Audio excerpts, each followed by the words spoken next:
All right, so it's another day and another example of Democrats refusing to condemn the violence against ICE officials. President Trump also weighed in with his reaction, and the Department of Justice is now suing the state of California for violating Title IX. We're going to show you what both sides are saying in this video and then give you the bottom line.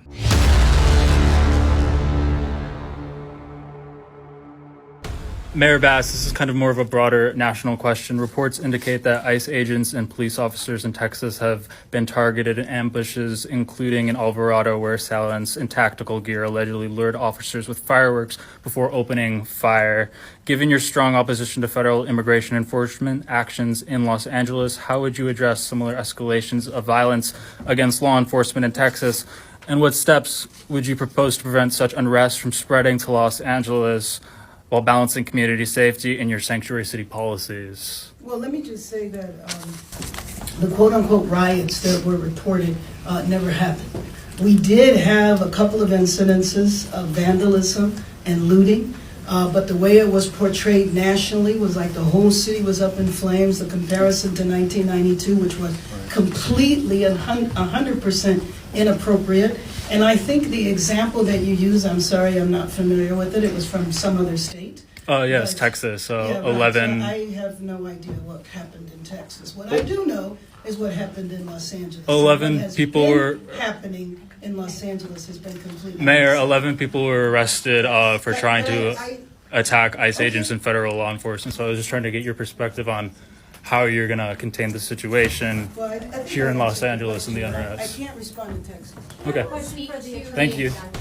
Okay, so number one, this is another day and another example of Democrats refusing to condemn the violence against ICE officials. As you know, the violence is up 700%, which leads me to number two. Instead of focusing on helping ICE officials, she wants to sue the Trump administration to get a lower court judge to issue an injunction to block ICE officials from doing their job in her sanctuary city, which also brings me to number three. She wants to protect all immigrants. Key word, all immigrants, which in my opinion means criminals.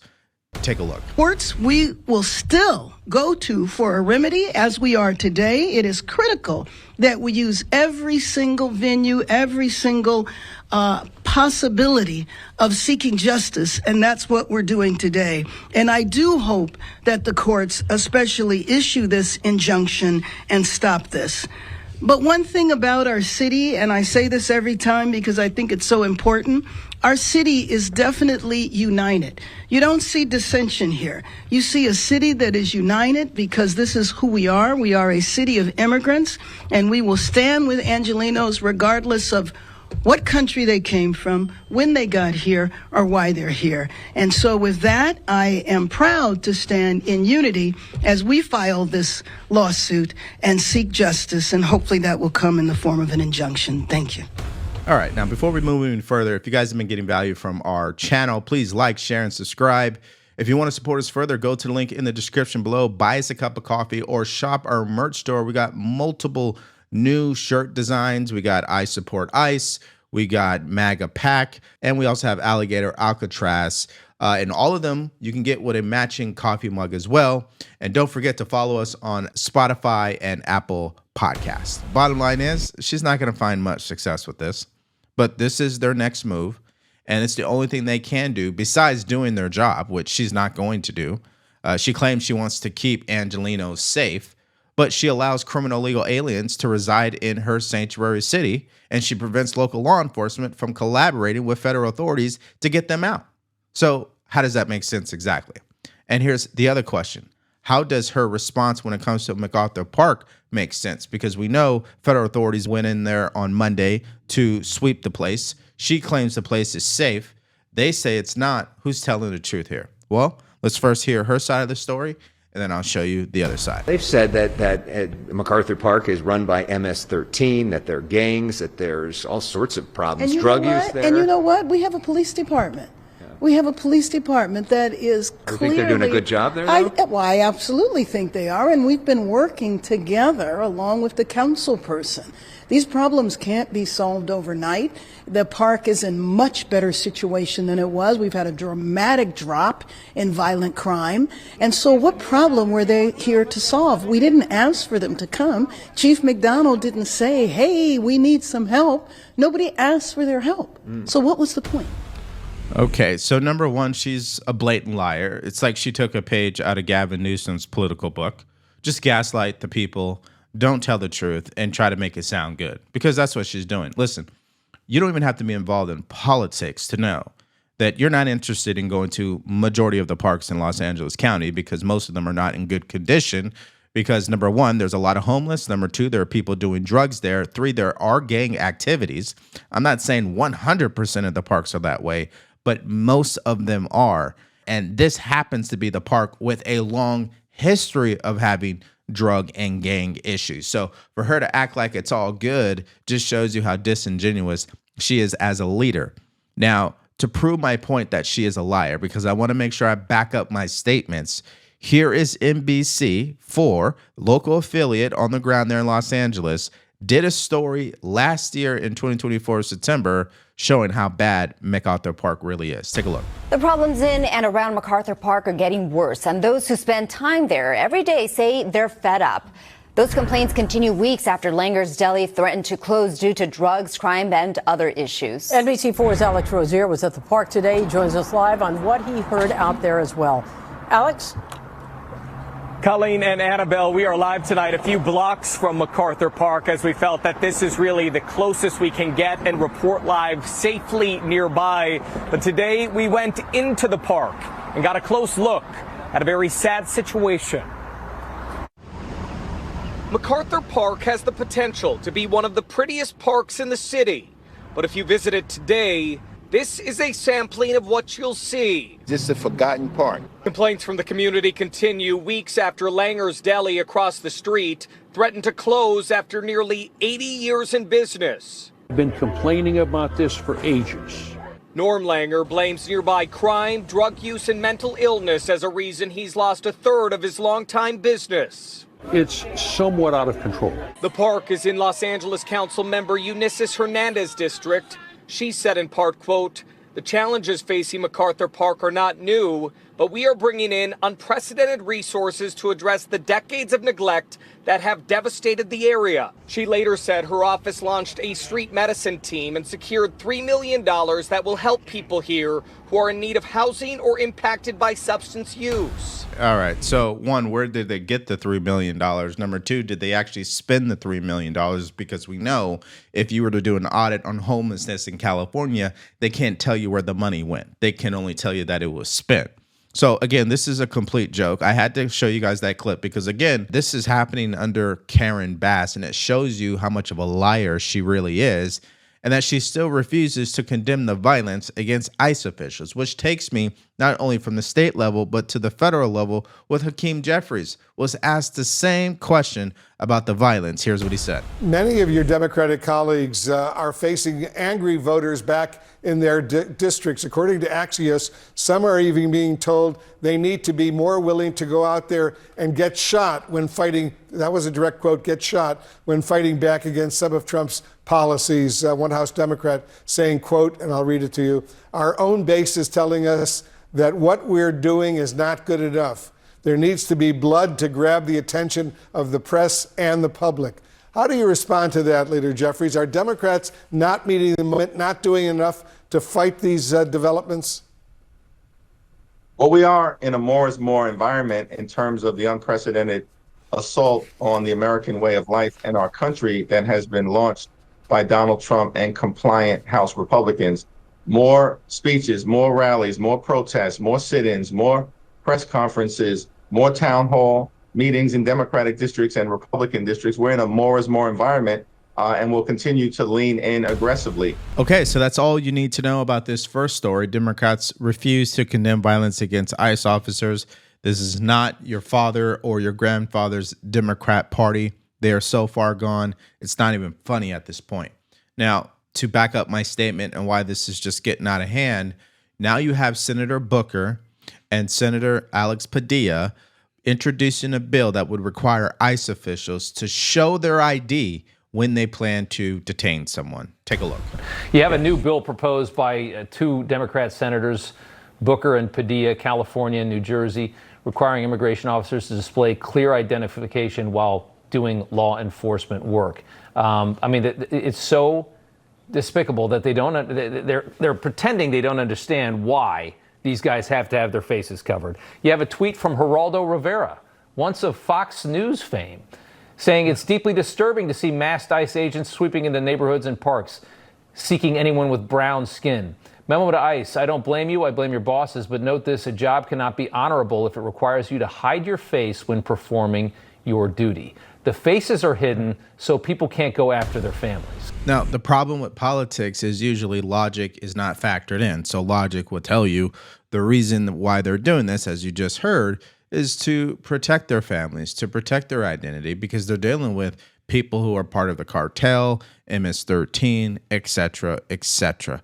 But that's not good for Democrats because we know they don't even like ICE to begin with. And quite frankly, they've already been encouraging their base to attack ICE officials, which we've seen in a multitude of stories at this point. Now, here is President Trump just this morning responding to this news. Take a listen. Two Democratic senators now, Cory Booker and Alex Padilla, have a new bill out. They want to require CBP and ICE officers to have legible IDs, and they don't want CBP or ICE officers covering their faces. Would you ever sign that? Well, they wouldn't be saying that if they didn't hate our country, and they obviously do. I'm surprised that they would do it, knowing a little bit about them. I don't know them well, but these officers are doing a tremendous job. They're great patriots.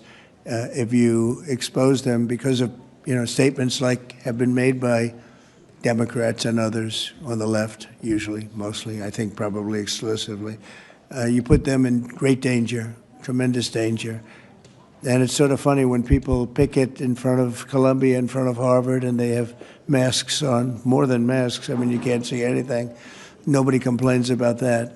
But when a patriot who works for ICE or Border Patrol puts a mask on so that they won't recognize him and his family, so they can lead a little bit of a normal life after having worked so hard and so dangerously, there's a problem with that. So they have this is the problem with the Democrats. They have a lot of bad things going on in their heads. They've really become they've lost their confidence, number one, and they've become somewhat deranged. I want to do whatever's necessary to protect our great law enforcement people, and they are right at the top of the list. And what's fascinating to me is you have yet to hear illegal aliens being shot and murdered by ICE officials. But what you have heard is American citizens and illegal aliens shooting at ICE officials, which led to one law enforcement officer being shot in the neck. So how can we really compare those? But that's what Democrats are trying to do in their head, this math that doesn't make sense. And so now what we're going to do is show you a clip from the ICE deputy director, what she had to say, including the names of Democrats who are co-sponsoring this bill. Take a look. So there are some Democrats now who want to make moves to identify ICE officers who were involved in these deportation proceedings. It's a so-called visible act. Here are the co-sponsors: Cory Booker, Alex Padilla among them, Richard Blumenthal, Tammy Duckworth. What this act would do would require a clear display of agency name or acronym when somebody is effecting an arrest, clear display of officer name or badge number, no face coverings that obscure officer's identity, with exceptions for safety or specific operations. Your response to all of this, I mean, these officers go out on the streets, they're fully identified. They identify themselves. They're wearing body armor that has the name of the agency on it, but for safety reasons, not wanting to be doxxed, a lot of them are wearing face coverings. You're seeing them wear face coverings because the Democrats continue to take the sides of the criminals and put our ICE officers in danger. You saw this over the last couple of weeks. Arrest numbers continue to increase from ICE's standpoint, and with that, what we're seeing is a huge increase of violence against ICE officers, up over 700%. These ICE officers are serving the American people, putting the American people first, and the Democrats want to go after their families and their kids and dox them and make sure that they're unsafe.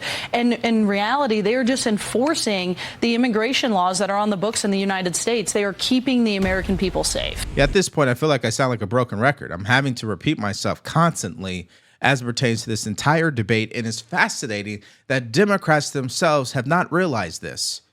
If you truly want to see change in our country, it requires two things. Number one, you need to be a product of what you want to be sold, meaning you need to be the change that you want to see. And two, you need to put pressure on your congressional leaders to change the law. I don't get why they don't realize that. And for the record, historically, that is exactly what has happened in our country when we wanted to see changes. I don't know, let's use an example like the Civil Rights Act. Nothing changed until elected leaders started to get pressure to pass a piece of legislation like that. But what do I know? I'm just an American citizen. I love my country. I'm not an idiot. I know burning down businesses, I know attacking law enforcement officials is not going to get me the results I want. If I want change, I should be going down to Capitol Hill and pressuring my elected leaders to do so. I think that just makes too much sense, and maybe that's why they don't see it. Now, here's President Trump weighing in once again, and he believes someone is behind this, funding the violence. Take a look. In Alvarado, Texas, a few days ago, 10 people wearing all black allegedly set off fireworks outside an ICE office to lure the officers out so they could ambush them, shoot at them. They had guns and vests and two-way radios. Do you think that this was an isolated incident, or do you think there's a national threat of a left-wing militia that is targeting ICE and CBP? Well, I think you have some very stupid people in the left who have some money that are making it available to these people, because you look at the guns they had, they were brand new. You look at even the clothing they were wearing, it looked like it just came out of some military shop. So you have some very stupid people that if anything ever happened, they'd be the first to go. They don't understand that. They'd be the first to go. They'd be the first ones hit. But there is money being put behind people. When you look at the weapons they have, the newness of the weapons, rifles that just came out and they have the latest model. So there's something going on, and we'll get to the bottom of it. And what do you think the penalty should be for these people who are, if they are found guilty, for people who shoot at ICE officers? Very, very stiff. Very stiff. A long time in jail, a long time. And one got hit yesterday in the neck, and he fortunately is going to be okay, but he got hit yesterday in the neck. No good. All right, so the most frustrating thing about all of this to me is the hatred they have for President Trump is more important than the love they have for this country. And what I mean by that is, instead of attacking ICE officers, instead of disrespecting their service, their sacrifice, they should be protesting their congressional leaders. But as I say that, I know that makes sense. The problem is it won't make sense for people who are radical. So let's continue to pray that things do not escalate as it pertains to the safety and the well-being of these ICE officers. Now, let's go to our next story, and this is all about Gavin Newsom once again. Now, the timing of this announcement also is going to get overshadowed by the whole Jeffrey Epstein debacle because it involves Pam Bondi. They have now announced an official lawsuit against California for violating Title IX. What does that mean? California continues to allow boys to play in girls' sports, and now the Department of Justice is taking them to court over it. Take a look. The Justice Department suing California over alleged Title IX violations. The lawsuit cites Governor Gavin Newsom's own words that biological males competing in women's sports is, quote, deeply unfair. The Justice Department slams policies that eviscerate equal athletic opportunities for girls, and they also require girls to share in intimate spaces such as locker rooms with boys, causing a hostile educational environment that denies girls educational opportunities. We investigated this. The Office of Civil Rights at the Department of Education investigated. We told Governor Newsom that we'd be investigating these violations. We found California to be in violation of Title IX. We turned it over to the Justice Department, and they announced this morning that they were filing suit against California. So, this is something that President Trump campaigned on. His promises made and promises kept.